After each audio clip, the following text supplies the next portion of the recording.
दोस्तों मैं सौरभ मलिक आप सभी का ओनली टॉप स्टडी चैनल पर स्वागत करता हूं। प्यारे दोस्तों, आज की वीडियो में हम कवर करने वाले हैं मोस्ट इम्पोर्टेंट टॉपिक जातीय जनगणना 2025।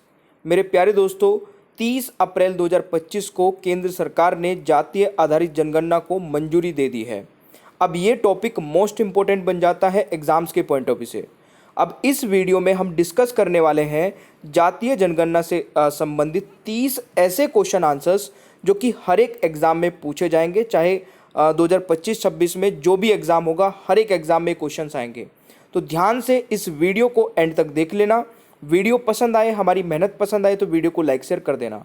चलिए शुरू करते हैं। पहला क्वेश्चन है दोस्तों, भारत में पहली जाति आधारित पूर्ण संगठित जनगणना कब आयोजित की गई थी?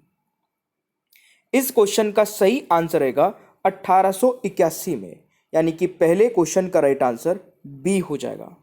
दोस्तों 1881 में लॉर्ड रिपन के कार्यकाल में ये जनगणना की गई थी, तो ये भी आप लोग नोट कर सकते हैं। क्वेश्चन नंबर 2 है, स्वतंत्र भारत में पहली जनगणना किस वर्ष हुई थी? मेरे प्यारे दोस्तों, स्वतंत्र भारत में पहली जनगणना कब हुई थी? 1951 में। देखिए 9 फरवरी से लेकर के 28 फरवरी तक ये जनगणना चली थी। इसमें केवल 18% भारतीय ही साक्षर थे। और इस जनगणना के आधार पर दोस्तों कुछ डेटा है जो 1951 की विस्थापित व्यक्तियों की जनगणना है, जिसमें 72,26,000 मुसलमान भारत से पाकिस्तान गए थे। वहीं पर ही 72,49,000 हिंदू और सिख पाकिस्तान से भारत आए थे। तो ये डेटा भी इंपॉर्टेंट है, इसको भी नोट कर लेना। तीसरा क्वेश्चन है, कौन सा राज्य 2023 में जाति आधारित जनगणना शुरू करने वाला भारत का पहला राज्य बना था? मेरे प्यारे दोस्तों, इस क्वेश्चन का सही आंसर रहेगा बिहार, यानी कि सी राइट आंसर रहेगा। तो बिहार जातीय आधारित जनगणना करने वाला पहला राज्य बना था 2023 में, और ये डेटा है कुछ, यहां पर आप देख सकते हैं वीडियो को पॉज करके।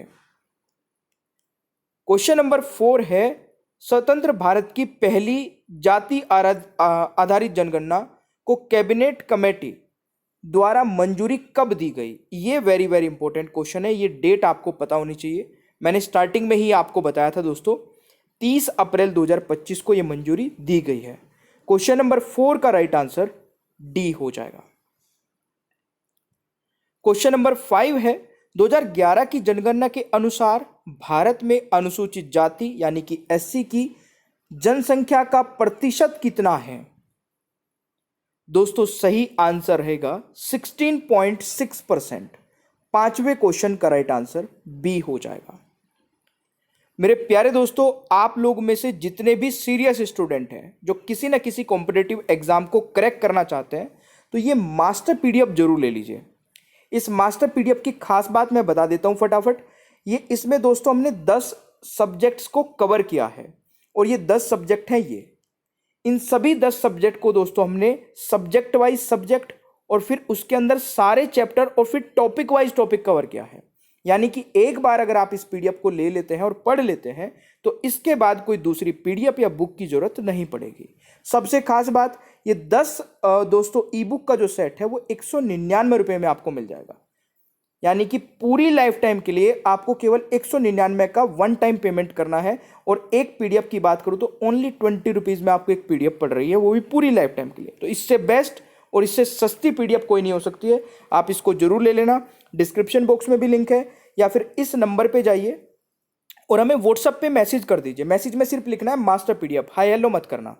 और मास्टर पीडीएफ जैसे ही आप लिखेंगे तो आपको एक बारकोड मिलेगा, बारकोड पर पेमेंट करते तुरंत पीडीएफ मिल जाएगी। और ये हमारा व्हाट्सएप नंबर हर एक स्लाइड में लिखा हुआ मिलेगा। छठा क्वेश्चन है, 2011 की जनगणना के अनुसार भारत में अनुसूचित जनजाति यानी कि एसटी की जनसंख्या का प्रतिशत कितना है? दोस्तों सही आंसर रहेगा 8.6%। ए राइट आंसर रहेगा। जो डेटा मैं आपको इसमें बता रहा हूं वो वेरी वेरी इंपॉर्टेंट है। केवल ये 30 क्वेश्चन देख लेना, क्योंकि जनगणना से संबंधित यही क्वेश्चंस घुमा फिरा के पूछे जाएंगे। अगला क्वेश्चन है, 1979 में स्थापित मंडल आयोग के अध्यक्ष कौन थे? दोस्तों सही आंसर रहेगा बीपी मंडल, ये आप यहां पर देख सकते हैं इनको फोटो में। 7वें क्वेश्चन का राइट आंसर बी हो जाएगा। अगला क्वेश्चन आता है दोस्तों, मंडल आयोग को आधिकारिक तौर पर निम्नलिखित में से किस नाम से जाना जाता है? सही आंसर रहेगा दोस्तों सामाजिक और शैक्षिक रूप से पिछड़ा वर्ग आयोग, यानी कि राइट आंसर डी हो जाएगा। देखिए, मंडल आयोग की स्थापना 1979 को प्रधानमंत्री मोरारजी देसाई के तहत की गई थी। ये पॉइंट भी नोट करने वाला है। अगला क्वेश्चन दोस्तों आता है, भारत में जाति आधारित जनगणना का उद्देश्य क्या है? ये बहुत इंपॉर्टेंट हो सकता है पॉइंट। इसको करने के पीछे उद्देश्य क्या है? सही आंसर क्या रहेगा दोस्तों? देखिए, बी वाला पॉइंट पढ़िए, सामाजिक आर्थिक स्थिति का मूल्यांकन करना और सकारात्मक भेदभाव को समर्थन देना, यानी कि 90वें क्वेश्चन का जो करेक्ट आंसर है दैट इज ऑप्शन बी। तो ये नोट कर लेना। 10वां क्वेश्चन है, भारत में जनगणना कितने वर्षों के अंतराल पर आयोजित की जाती है? आसान सा क्वेश्चन है, मैं आशा करता हूं कि आप लोग इसका तो आंसर कमेंट बॉक्स में जरूर बताएंगे। दोस्तों, इस क्वेश्चन का सही आंसर रहेगा 10 वर्षों के अंतराल पे, यानी कि 10वें क्वेश्चन का राइट आंसर ए हो जाएगा। 11वां क्वेश्चन है, निम्नलिखित में से कौन सा संवैधानिक निकाय पिछड़ा वर्गों के हितों की रक्षा के लिए बनाया गया है? सही आंसर रहेगा दोस्तों राष्ट्रीय पिछड़ा वर्ग आयोग। ठीक है, राइट आंसर क्या रहेगा? सी।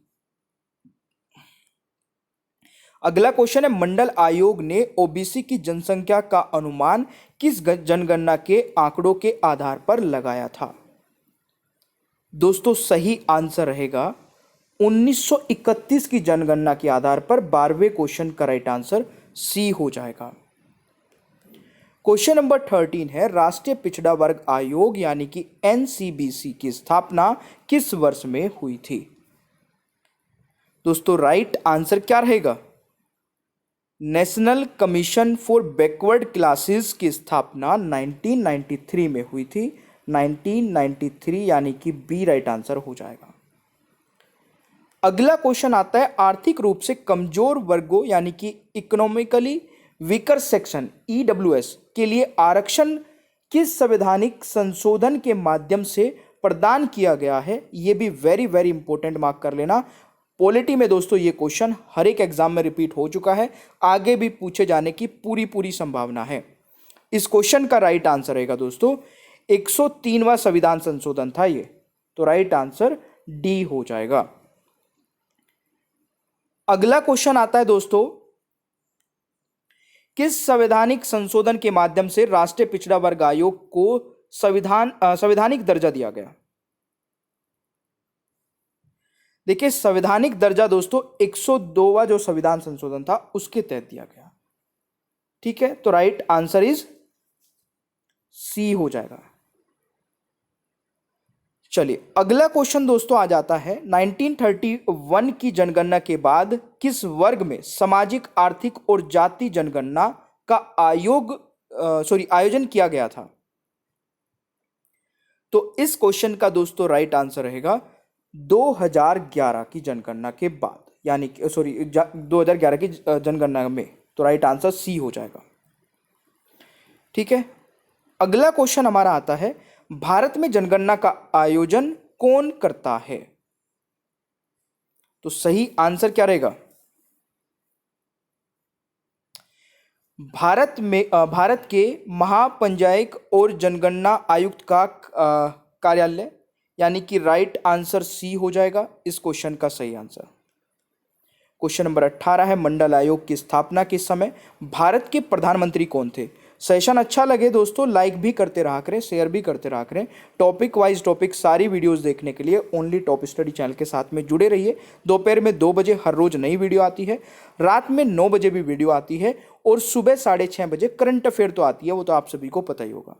इसका सही आंसर मोरारजी देसाई हो जाएगा, ए सही आंसर रहेगा। अगला क्वेश्चन आता है, संविधान के किस अनुच्छेद के तहत राज्य को सामाजिक और शैक्षणिक रूप से पिछड़े वर्गों के लिए विशेष प्रावधान करने की अनुमति है? दोस्तों इस क्वेश्चन का सही आंसर रहेगा अनुच्छेद 15 के 4 में, यानी कि बी राइट आंसर रहेगा। अगला क्वेश्चन आता है किसके पिछड़ेपन के कारणों का अध्ययन करने के लिए बीपी मंडल आयोग की स्थापना की गई थी। सही आंसर रहेगा सामाजिक और शैक्षिक रूप से पिछड़ा वर्ग, यानी कि राइट आंसर क्या रहेगा, डी राइट आंसर हो जाएगा। अगला क्वेश्चन आता है किस आयोग ने सरकारी सेवाओं के सभी स्तरों में ओबीसी उम्मीदवारों के लिए 27% आरक्षण की सिफारिश की। सही आंसर रहेगा दोस्तों मंडल आयोग, यानी कि बी राइट आंसर हो जाएगा।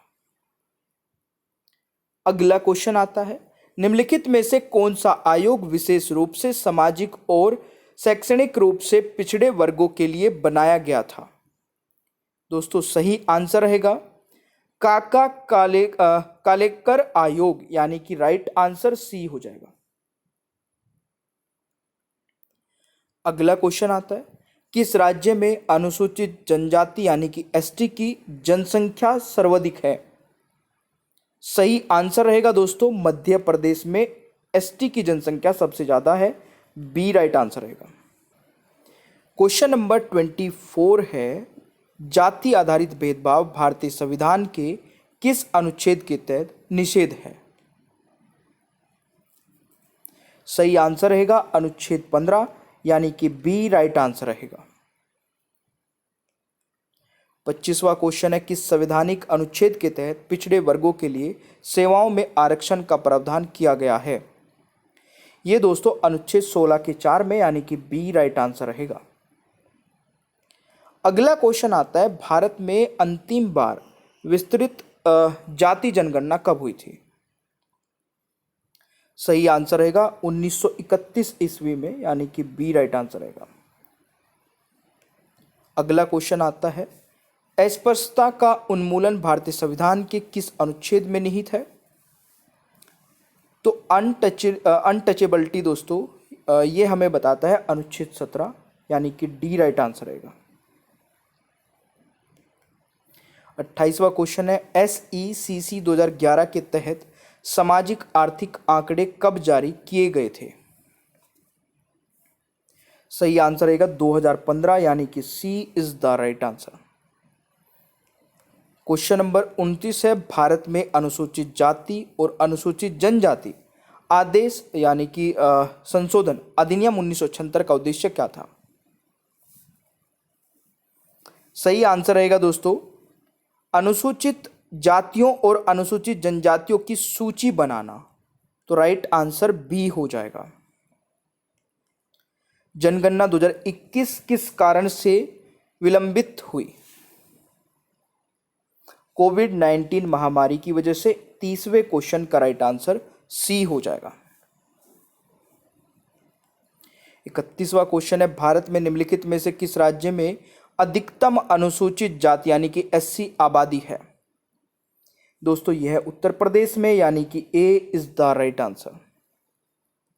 उत्तर प्रदेश में एससी आबादी 16.6% है और उत्तर जो एससी की आबादी है दोस्तों, वैसे भारत में सबसे अधिक अनुसूचित जाति यानी कि एससी की जो जनसंख्या है वो कहाँ पर है, उत्तर प्रदेश में, तो ये आपको नोट कर लेना है। एसटी की मध्य प्रदेश में है। 2011 की जनगणना के अनुसार निम्नलिखित में से कौन भारत में सबसे बड़ा धार्मिक अल्पसंख्यक समुदाय है। तो सही आंसर रहेगा दोस्तों मुस्लिम, यानी कि ए राइट आंसर रहेगा। देखिए देश की आबादी का लगभग 14.2% मुस्लिम धर्म के लोग हैं, 14.2%, तो ये नोट कर लेना। क्वेश्चन नंबर 33 है 2011 की जनगणना के अनुसार निम्नलिखित में से किस राज्य में भारत में बौद्ध आबादी का प्रतिशत सबसे अधिक है। तो सही आंसर रहेगा दोस्तों सिक्किम में, A is the right answer. 34वां क्वेश्चन है 2011 की जनगणना के अनुसार निम्नलिखित में से किस राज्य में अनुसूचित जनजाति यानी कि एसटी की जनसंख्या 0 है। तो एसटी की जनसंख्या दोस्तों 0 कहाँ पर है, पंजाब, हरियाणा, चंडीगढ़, दिल्ली पुडुचेरी यानी कि उपरोक्त सभी। तो राइट आंसर एफ हो जाएगा, F is the right answer. स्वतंत्र भारत की पहली जनगणना 1951 ईस्वी में हुई थी। उस समय जनगणना आयुक्त कौन थे? सही आंसर रहेगा दोस्तों R.A. Gopal Swami. Right answer C हो जाएगा। अब देखिए 35 में से आप लोगों ने सही कितने क्वेश्चंस किए हैं, कमेंट बॉक्स में अपना स्कोर बताइएगा।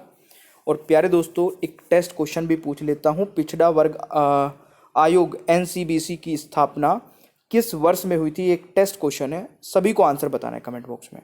ओनली टॉप स्टडी ऐप नहीं डाउनलोड किया तो उसको डाउनलोड कर लीजिएगा। यहाँ पर आपको टेस्ट सीरीज मिल जाएगी कम से कम प्राइस में। मास्टर PDF अगर आप लेना चाहते हैं तो ये सबसे बेस्ट मौका है आप लोगों के लिए। 15,000 क्वेश्चन आंसर्स वाली 10 ई-बुक का सेट जिसमें सारे सब्जेक्ट को टॉपिक वाइज टॉपिक कवर किया गया है, 199 रुपये में लेने का। एक PDF का प्राइस केवल 20 रुपीज़ पड़ रहा है। पूरी लाइफ टाइम के लिए आपकी, चाहे जब तक आपका सिलेक्शन नहीं होता है तब तक आप फ्री ऑफ कॉस्ट पढ़ सकते हैं। एक बार पेमेंट करना है। डिस्क्रिप्शन बॉक्स में भी लिंक है या फिर इस नंबर पे जाइए और हमें व्हाट्सएप पर मैसेज कर दीजिए। मैसेज में लिख देना मास्टर PDF। जैसे ही आप लिखेंगे मास्टर PDF तो आपको एक बारकोड मिल जाएगा। बारकोड पर पेमेंट करते ही तुरंत PDF मिल जाएगी।